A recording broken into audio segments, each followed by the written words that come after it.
현대를 살아가는 현대인의 마음속에는 늘 불안과 두려움이 깊이 자리 잡고 있는 것을 보게 됩니다. 예전에는 뭐 정신병 하면 진짜 정신이 막 우리가 누가 봐도 이 사람은 병원에 가야 돼 하는 사람들이 정신병원에 갔지만, 요즘은 일반 사람들도 늘 자주 이 정신과를 찾는 것을 보게 됩니다. 왜냐하면 그 마음속에 불안과 두려움이 자리 잡고 있기 때문이죠. 그 때문에서 뭐 어떻게 보면 신경이 쇠약하다거나 불면증을 생긴다거나 또 노이로제가 생긴다거나 협심증 같은 병에 시달리는 사람들이 점점 더 늘어나고 있다라는 통계들을 보게 됩니다. 뭐 이러한 통계들도 벌써 수십 년 전부터 시작된 것 같습니다. 이와 같은 불안과 두려움은 현대를 살아가는 우리에게 있어서 매우 무서운 적이죠. 그래서 불안과 두려움은 구체적인 대상에 있어서 생길 때도 있습니다. 그러나 어떤 경우에는 전혀 그 대상이 없는데도 늘 불안하고 괴롭히는 사람이 없는데도 두려움에 사로잡힐 때가 있다라는 것이죠. 그래서 두려움이 지나치면 극심한 공포심에 사로잡히고 심한 경우에는 정신착란 증상을 일으키기도 합니다. 그런데 예수님을 믿는 성도에게 주어지는 믿음은 이 불안과 두려움과는 상반된 개념이라 할 수 있는 것이죠. 즉 우리 안에 불안과 두려움이 존재하지만 우리가 예수님을 믿음으로 말미암아 그 말씀을 통하여서 우리 안에 믿음이 주어지게 된다면 그 불안과 두려움은 우리 안에서 내어 쫓기게 되는 것이죠.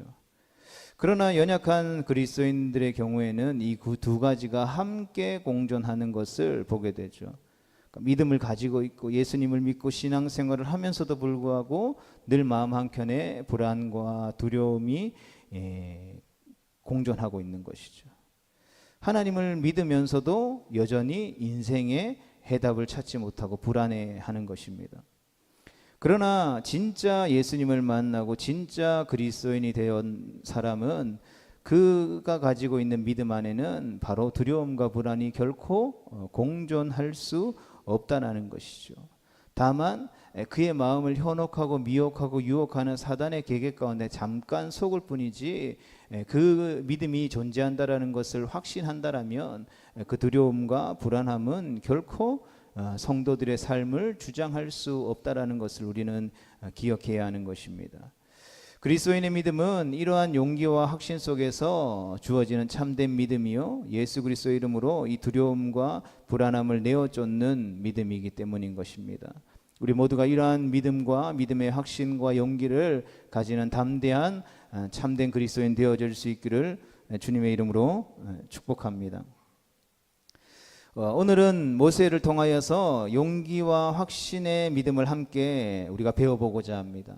히브리서는 모세의 믿음에 대해서 이렇게 말하죠. 오늘 본문 27절과 28절의 말씀을 다시 한번 읽어보겠습니다. 시작. 믿음으로 애굽을 떠나 왕의 노함을 무서워하지 아니하고 곧 보이지 아니하는 자를 보는 것 같이 하여 참았으며 믿음으로 유월절과 피 뿌리는 예식을 정하였으니 이는 장자를 멸하는 자로 그들을 건드리지 않게 하려 한 것이며. 아멘. 이 본문의 말씀을 비추어 볼 때에 모세가 가지고 있는, 모세를 통하여서 하나님이 우리에게 권면하고 있는 믿음은 바로 용기와 확신을 가진 믿음이라고 할 수 있을 것입니다. 모세가 나이 40에 애굽의 공주의 아들이라는 칭함을 거절하고 하나님의 백성과 함께 고난의 길을 선택했을 때 주어진 것은 무서운 시련이었습니다. 그는 자아가 깨어지고 자존심이 부서지는 경험을 해야만 했죠. 비참함해지고 자아가 깨어지는 경험이 없이는 새로운 싹이 트이지 않기 때문인 것입니다. 대부분의 성도들이 능력 있는 신앙생활을 하지 못하는 이유는 바로 이 자아가 깨어지는 것을 두려워하기 때문인 것입니다. 많은 사람들이 예수님을 믿고 교회에 나오면서도 예전에 예수님을 믿지 않던 삶을 살아갈 때에 가졌던 삶의 양식과 방식과 모습 그대로 신앙생활을 하려고 하는 것을 보게 되죠. 예수님을 믿기는 할 테니까, 교회에 나오기는 할 테니까 내 자존심, 내 성격 건드리지 말라고 말하는 것과 같은 것입니다. 그러나 우리의 자아가 부서져야만 성경은 우리가 예수님 안에서 다시 새롭게 태어날 수 있다라고 말씀하고 있는 것이죠.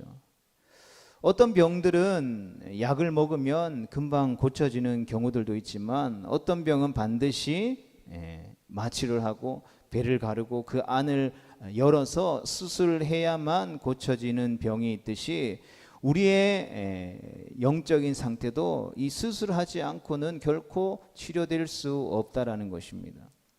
죄로부터 시작된 하나님을 거부하는 우리 안의 교만한 자존심과 자아는 반드시 수술을 통해서 그 교만과 자아를 제거해야 하는 것이죠. 그래야만 그 제거된 자리에 말씀을 통한 새로운 생명의 싹이 나게 되는 것입니다. 결코 깨끗하고 더러운 것을 새 것과 함께 둘 수 없기 때문인 것입니다.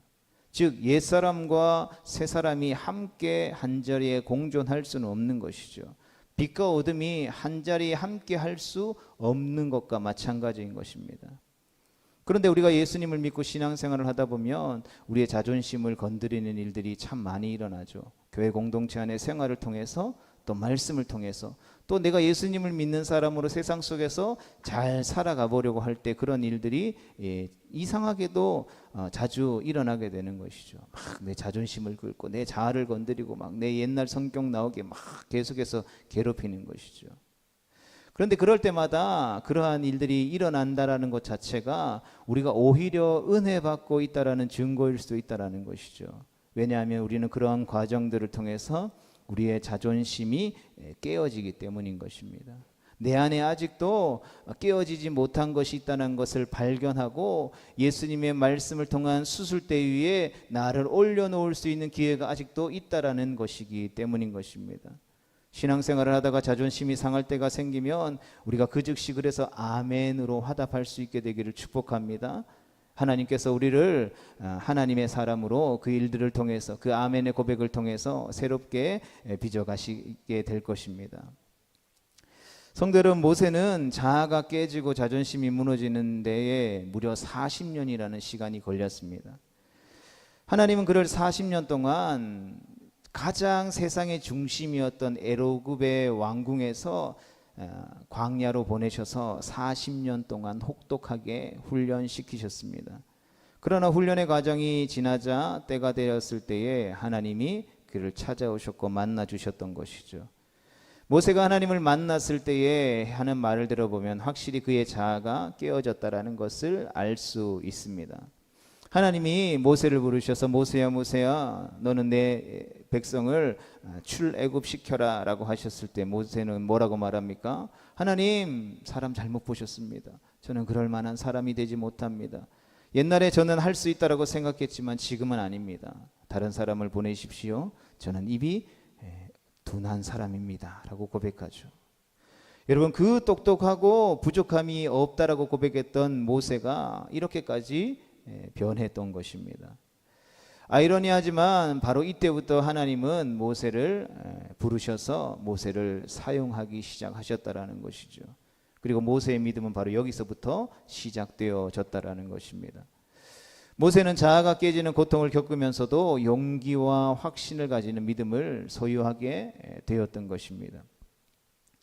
엄청난 세력, 당시 노예된 이스라엘로서는 감히 대적하고 감당할 수 없는 애굽의 바로 왕을 상대로 이스라엘 백성들을 하나님의 백성으로 출애굽시켜서 이끌어낸 용기는 바로 여기서 비롯되었다고 할 수 있는 것이죠. 이처럼 오늘 본문 히브리서 11장 27절로 29절 말씀을 통해서 볼 수 있는 모세의 믿음은 이제 크게 네 가지로 살펴보기를 원합니다. 첫 번째 같이 읽어보겠습니다. 시작. 모세의 믿음은 애굽을 떠난 믿음입니다. 아멘. 오늘 본문 27절 상반절에 보면 믿음으로 애굽을 떠났다라고 성경이 기록하고 있습니다. 모세는 애굽을 두 번 떠나게 되죠. 첫 번째로는 40살이 되었을 때에 자기 동족이 고통받는 것을 보고 살인을 하고 원치 않는 모습, 비참한 모습으로 애굽을 떠나게 됩니다. 두 번째는 하나님의 명령에 순종해서 이스라엘 백성들을 데리고 출애굽하게 되죠. 그때는 영광스러운 모습으로 애굽을 떠나게 됩니다. 우리가 아브라함의 삶을 통해서도 살펴보았듯이 신앙은 언제나 이처럼 떠나는 것에서 시작되어진다는 것을 우리는 늘 기억해야 합니다. 우리가 하나님의 말씀을 듣고 우리가 앉아있던 그 자리에서 일어나서 하나님의 말씀을 의지해서 때로는 갈 바를 알지 못하지만 떠날 때에 우리는 하나님을 의지하게 되어지는 것이죠. 그러나 반대로 하나님의 말씀이 주어졌음에도 불구하고 우리가 떠나지 않으면 우리는 우리 자신과 주어진 삶의 환경을 의지할 수밖에 없게 되어지는 것이죠. 결국 하나님을 의지하는 비결은 떠나는 것이라는 것입니다. 우리에게 아무 두려움이 없어야 하나님을 의지하게 되어지는 것이죠. 나를 보호해 주는 것처럼 보이는 어떤 배경들이나 어떤 권력들이나 세력들이 우리의 삶 가운데 다 끊어질 때에 우리는 하나님만 붙잡게 되어지는 것입니다. 그것이 때로는 우리의 삶에 돈일 수도 있고 건강일 수도 있고 가족일 수도 있고 어떤 이웃과의 관계들일 수도 있고 내가 가지고 있는 지식이나 경험이 될 수도 있는 것이죠. 성도 여러분, 그러하게 우리는 언제나 떠날 준비를 해야 하는 것입니다. 하나님이 부르시면 언제든지 우리는 떠날 수 있어야 하는 것이죠. 언제든지 하나님의 부르심을 따라서 떠날 각오가 되어 있을 때에만 하나님의 뜻을 이룰 수 있게 되어지는 것입니다.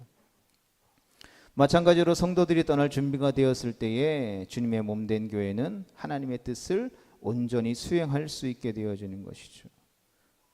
내려놓지 못했던 내 자아를 떠나고 내 육신의 정욕을 떠나고 내가 원했던 명예와 권력과 물질과 내 뜻과 내 생각을 떠날 준비가 되었을 때에 우리는 온전히 주님의 뜻을 발견하고 또 그 뜻을 이루는 순종의 발걸음, 믿음의 발걸음을 옮길 수 있게 되어지는 것입니다.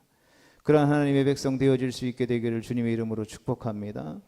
그러나 이 떠남이라고 하는 것은 결코 쉽지 않죠. 주님 앞에 서는 그날까지 우리의 떠남은 계속 되어져야 하는 것입니다. 사단의 세력으로 대표되어지는 애굽의 바로는 모세와 이스라엘 백성들이 떠나지 못하도록 수차례 위협하기도 하고 약속했던 것을 어기기도 합니다. 하나님이 10번째 재앙을 애굽 땅 가운데 내리실 때까지 이스라엘 백성들과 하나님의 사람 모세를 보내지 않으려고 10번씩이나 바로는 거짓말로 그들을 붙잡게 되죠.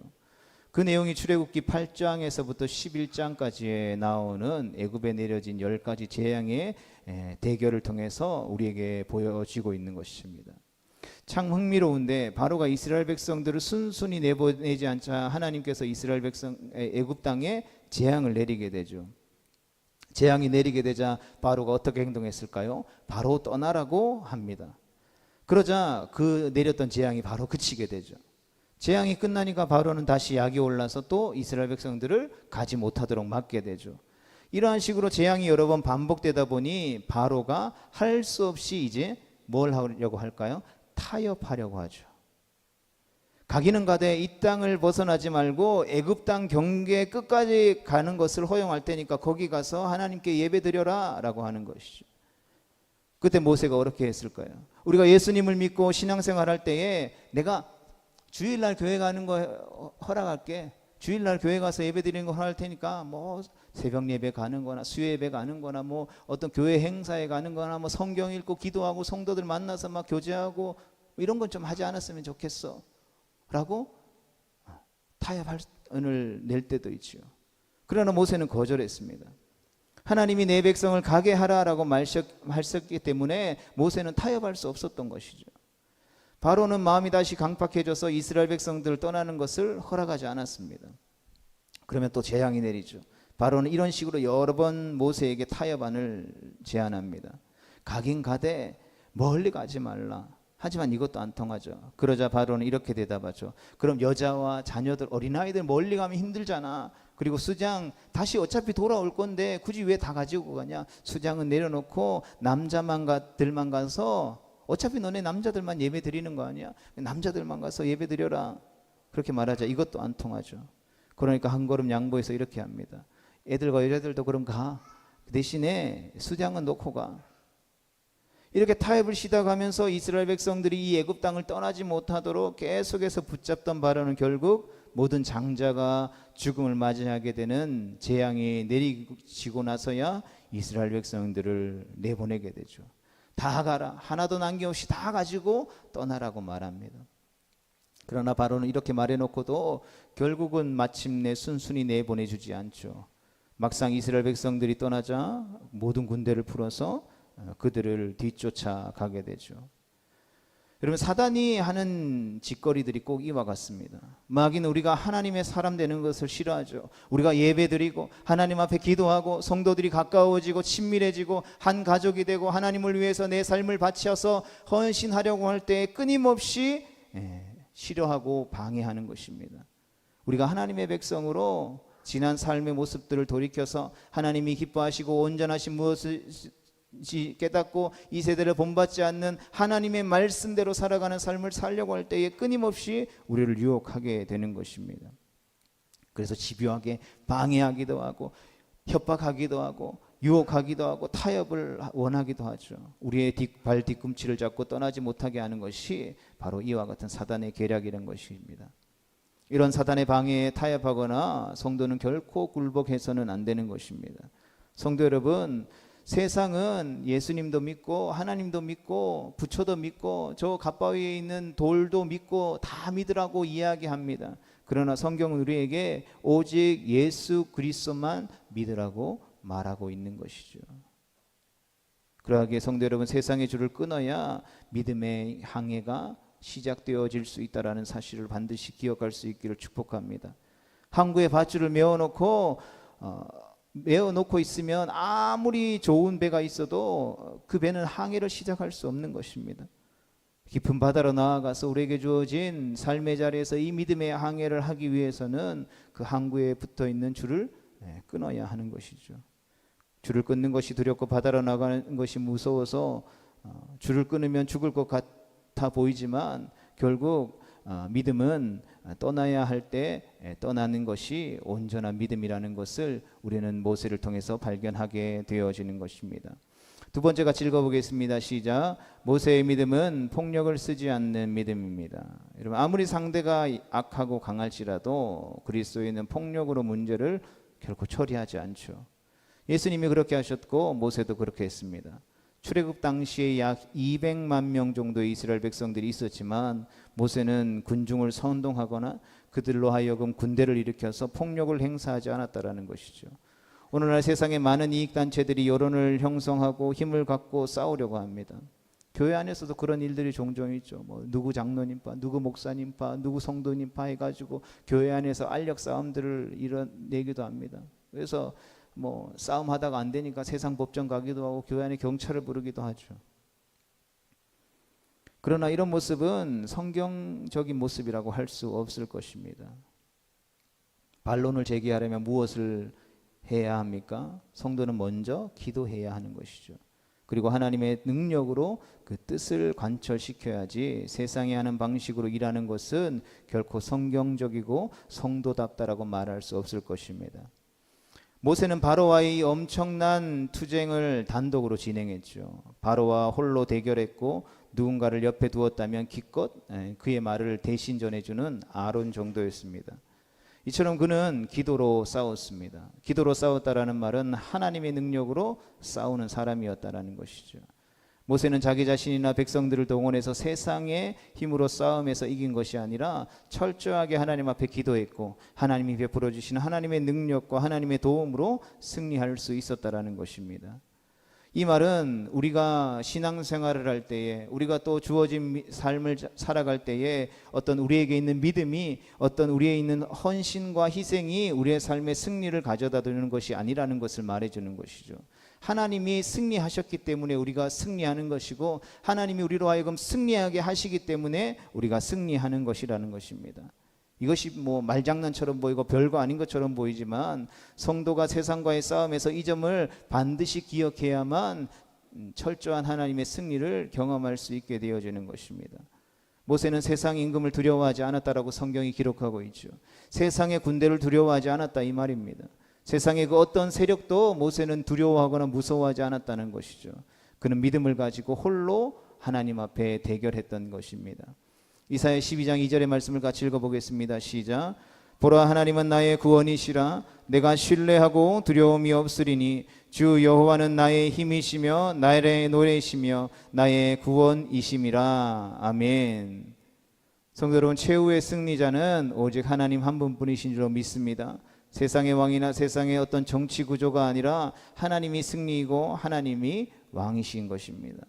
앞에는 홍해가 가로막고 있었고 뒤에는 애굽의 병사들이 쫓아오고 있을 때에 이스라엘 백성들 가운데 불안과 두려움이 찾아오게 되자 이스라엘 백성들이 모세를 원망하게 되죠. 우리를 죽이려고 여기까지 데리고 왔나? 불평하는 이스라엘 백성에게 모세는 이렇게 말합니다. 같이 읽어봅니다. 시작. 모세가 백성에게 이르되 너희는 두려워하지 말고 가만히 있어서 여호와께서 오늘 너희를 위하여 행하시는 구원을 보라. 너희가 오늘 본 애굽 사람을 영원히 다시 보지 아니하리라. 아멘. 성도 여러분, 그 엄청난 세력과 맞서서 이스라엘 백성들은 무기 하나 들지 않고 이겼다라는 것입니다. 오직 하나님 한 분만을 의지함으로 이겼다, 이 말인 것이죠. 다윗이 골리앗 앞에서 고백했던 것처럼 성도는 세상의 어떤 칼과 단창으로 나아가는 것이 아니라 오직 이스라엘 백성들과 함께하는, 우리와 함께 하시는 여호와 하나님의 이름으로 나아가야 하는 줄로 믿습니다. 성도 여러분, 그러하기에 우리의 무기는 기도인 것이죠. 우리의 무기는 말씀이요 하나님을 신뢰하는 것입니다. 그리스도인에게 주어진 무기는 바로 이것밖에 없는 것이죠. 모세의 믿음이 바로 이러한 믿음이었다라는 것입니다. 우리 또한 이러한 믿음을 소유할 수 있게 되기를 주님의 이름으로 축복합니다. 세 번째 같이 읽어보겠습니다. 시작. 모세의 믿음은 하나님을 실제로 바라보는 믿음입니다. 본문 27절 말씀을 한 번 더 읽어보겠습니다. 시작. 믿음으로 애굽을 떠나 왕의 노함을 무서워하지 아니하고 곧 보이지 아니하는 자를 보는 것 같이 하여 참았으며. 아멘. 모세는 보이지 아니하는 자를 보는 것 같이 참았다라는 것입니다. 성도 여러분, 이것이 모세의 믿음이고 오늘날 우리가 본받아야 할 믿음인 것이죠. 믿음장이라고 일컫는 히브리서 11장은 믿음은 바라는 것들의 실상이요 보이지 않는 것들의 증거라고 우리에게 분명하게 말씀하고 있습니다. 하나님을 실제로 우리의 삶 가운데 우리가 바라보고 살아간다면 여러분, 우리의 믿음이 과연 지금과 같을 수 있을까요? 우리의 믿음이 얼마나 새로워지겠습니까? 왜 우리의 믿음이 세상을 살아가다 보면 흔들립니까? 왜 우리의 믿음이 불안합니까? 왜 우리의 믿음에 능력이 없는 것처럼 느껴집니까? 그것은 바로 하나님이 시각화되지 않았기 때문인 것이죠. 그러니까 생각으로만 하나님, 개념으로만 예수님이지 실제 오늘도 살아 역사하시는 하나님이 아니기 때문인 것입니다. 여러분, 하나님이 살아계셔서 오늘도 우리와 함께 하시며 우리의 예배 중에 운행하셔서 일하시고 역사하신다라는 사실들을 믿는다면 그 예배마다 말씀을 통해서 그 살아계신 하나님을 만나서 그분의 음성을 우리가 듣는다면, 그분의 하나님의 손길을 경험한다면, 그 하나님의 일하심을 우리가 예배 가운데 날마다 목격한다면 여러분, 우리의 믿음이 주저앉아 있을 수 있을까요? 우리의 믿음이 10년 전 처음 예수님을 믿었을 때 그 믿음에 머물러 있을 수 있을까요? 우리의 믿음은 날로 새로워지게 될 것입니다. 우리의 믿음은 감격에 넘칠 것이며 날마다 기쁨으로 넘치게 될 것입니다. 모세는 보이지 아니하는 하나님을 보는 것처럼 참았다라는 것입니다. 즉 코람데오 했다라는 것이죠. 늘 하나님 앞에서 하나님을 모시고 하나님과 함께 동행하는 것처럼 삶을 살았다라는 것입니다. 성도 여러분, 우리는 어떻습니까? 하나님을 보지 못하고 하나님을 살아계시지 않는 것처럼, 하나님이 없는 것처럼 살기 때문에 우리의 삶에 능력이 없고 감격이 없는 것은 아닐까요? 여러분, 하나님을 믿습니까? 예수님을 믿으십니까? 라는 물음에 아멘으로 화답하는 사람들조차도 삶의 염려와 근심과 걱정이 많은 것을 보게 되는 것이죠. 저도 그런 것 같습니다. 그러나 우리가 진정으로 하나님을 믿고 그분의 살아계심을 믿고 그분을 신뢰한다면 담대함과 평안으로 그분을 의지하게 될 줄 믿습니다. 그렇다면 왜 우리는 하나님을 느낄 수 없을까요? 왜 하나님이 시각화되지 않았을까요? 왜 하나님을 오늘 내 앞에 보는 것 같이 우리는 느끼면서 살아갈 수 없을까요? 첫 번째로는 말씀이 없기 때문이죠. 하나님의 말씀이 없으면 결코 하나님이 느껴지지 않는 것이죠. 이런 말씀을 읽지 않고 내가 예수님을 믿는다, 하나님을 믿는다, 하나님을 안다라고 말하는 것은 다 거짓말이죠. 하나님이 어떠한 분이신지 다 이 말씀을 통해서 밝히 깨달아 알게 해주셨음에도 불구하고 말씀을 갖가지 하지 않으면서도 하나님을 안다라고 말하는 것은 거짓말인 것이죠. 실제로 평균적으로 일주일에 성도들이 말씀을 얼마만큼 읽는다고 생각하십니까? 한 장? 평균적으로? 우리나라에서 예수님 믿고 교회 다니는 사람들 중에 하루에 한 장 이상 말씀을 읽는 사람들이 과연 몇 퍼센트나 될까요? 뭐 우리 생각으로는 한 80%, 90% 한 장이니까 하루에 한 8, 90%는 한 장 정도는 하루에 말씀 읽지 않을까 생각할 수 있겠지만 그렇게 많지 않다라는 것이 우리에게 충격적으로 다가오는 것이죠. 그리고 두 번째로는 기도하지 않기 때문인 것입니다. 기도는 우리의 영혼의 호흡이죠. 하나님하고 대화하는 것이죠. 하나님이 살아계시다라는 것을 경험하지 못하기 때문에 하나님을 내 앞에 모시는 것처럼 가까이 느끼고 살아가지 못하기 때문에 하나님과 대화하지 않는 것이죠. 하루 종일 집에 있으면서도 집에 있는 사람과 대화하지 않으면 그게 같이 살아가는 것이겠습니까? 엎드려 무릎으로 하나님께 나아가지 않고 생각만 하면 결코 하나님을 느낄 수 없다라는 것이죠. 생각하는 사람은 인간의 이성과 합리의 지배를 받지만 기도하는 사람은 바로 우리 안에 내주하시는 성령 하나님의 인도를 받는 것이죠. 그러하게 결국 기도하지 않으면 우리는 하나님을 경험할 수 없게 되어지는 것입니다. 그리고 세 번째로는 영적 전쟁을 무시하기 때문인 것이죠.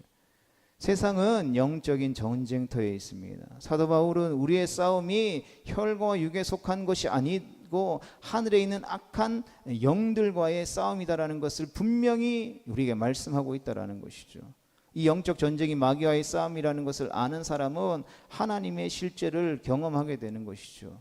왜 그렇습니까? 이 영적인 전쟁을 이기기 위한 비결은 바로 하나님이 살아계시다라는 걸 느끼고 경험할 때에 승리할 수 있게 되는 것이죠. 그러하게 우리는 믿음의 눈을 똑똑히 들어야 하는 것이죠.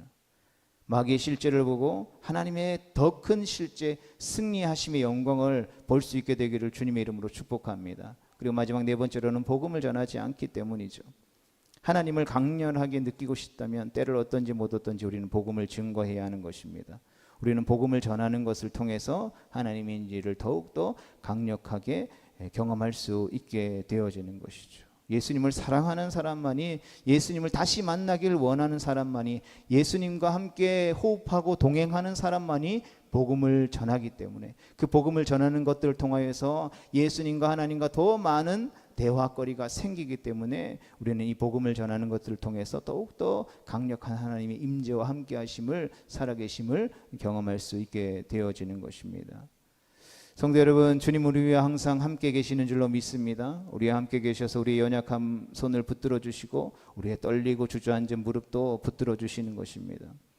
모세는 바로의 군대와 홍해 사이에서 그러한 현실적인 눈앞에 있는 것들만 본 것이 아니라 그들과 함께 하시며 그들을 이끄시는 만군의 여호와 하나님을 보았던 것입니다. 이것이 바로 오늘을 살아가는 우리에게 필요한 믿음인 줄로 믿습니다. 이 믿음으로 충만케 되어지는 우리 모두가 될 수 있기를 주님의 이름으로 축복합니다. 우리 마지막 네 번째입니다. 같이 읽어보겠습니다. 시작. 모세의 믿음은 어린 양 예수 그리스도를 바라보는 믿음입니다. 아멘. 본문 28절 봅니다. 믿음으로 유월절과 피 뿌리는 예식을 정하였으니 이는 장자를 멸하는 자로 그들을 건드리지 않게 하려 한 것이며. 아멘. 아브라함이 이삭을 모리아산에서 바칠 때에 부활 신앙을 가졌던 믿음이었다면 모세는 십자가의 구원 신앙을 가진 인물입니다. 유월절과 피 뿌리는 예식은 죽음의 재앙이 애굽을 강타할 때에 하나님이 이스라엘 백성들을 구원하시기 위해서 지시하신 조치이죠. 그 재앙의 밤 어린 양을 잡아서 그 피를 문설주와 임방에 바른 집의 장자들은 무사했지만 그렇지 않은 집의 모든 장자들은 죽임을 당했습니다. 출애굽기 12장 13절의 피를 보면 재앙이 지나간다라고 했죠. 즉 피 흘림이 없이는 죄사함도 없다라는 것입니다. 우리 주 예수 그리스도의 죽음이 십자가에서 흘리신 피뿌림이 전 인류의 죄악을 씻어주었고 우리의 죄를 씻어주었고 사망 권세를 지나가게 한 것이라는 것입니다. 그러하게 예수 그리스도를 믿는 우리에게 있어서 심판이나 저주가 없다라는 것을 믿으시기를 축복합니다. 죽음도 없다라는 것을 믿으시기를 축복합니다. 6월절 어린 양 되신 예수 그리스도의 보혈이 우리의 영혼에 뿌려졌기 때문인 것이죠. 이것이 바로 모세의 믿음이었다라는 것입니다. 그러하게 모세의 궁극적인 믿음은, 그 믿음의 절정은 바로 어린 양 예수 그리스도의 보혈을 의지하는 것이었습니다. 이 확신이 모세에게 있었던 것이죠. 그러하게 예수 그리스도의 보혈에 적셔지지 않은 믿음은 다 가짜 믿음이요, 거짓 믿음이요, 인간적인 믿음인 것입니다. 히브리서 10장 22절 말씀을 같이 봅니다. 시작. 우리가 마음의 뿌림을 받아 양심의 악을 깨닫고 몸을 맑은 물로 씻었으니 참 마음과 온전한 믿음으로 하나님께 나아가자. 아멘. 사랑하는 성도 여러분, 보혈의 능력을 믿으십니까? 보혈이 흘렀다라는 것은 구원이지만 보혈이 뿌려졌다라는 것은 적용이라고 할 수 있을 것입니다. 예수님은 보혈을 흘리심으로 구원을 이루셨습니다. 그리고 이제 그 보혈이 우리에게 뿌려져야 하는 것이죠. 선한 행동이나 양심이 우리를 구원하는 것이 아니라는 것입니다. 예수 그리스도께서 십자가에서 흘리신 그 보혈이 우리의 죄를 깨끗게 하고 우리를 죽음에서 건진다라는 사실들을 믿을 때에 우리 안에 온전한 믿음이, 온전한 구원이 주어지게 되는 것입니다. 그러한 믿음이 있을 때에 우리는 어떤 두려움이나 불안도 우리의 삶을 주장할 수 없음을 확신하는 것입니다. 그렇게 하기에 보혈을 의지하는 것이 참된 믿음이요, 참된 신앙인 것이죠. 성도 여러분, 바라기는 이 사실을 믿음으로 삶의 모든 두려움과 불안을 이기고 부르신 삶의 자리 가운데에서 승리하는 거룩하고 복된 성도 다 되어질 수 있게 되기를 주님의 이름으로 축복합니다.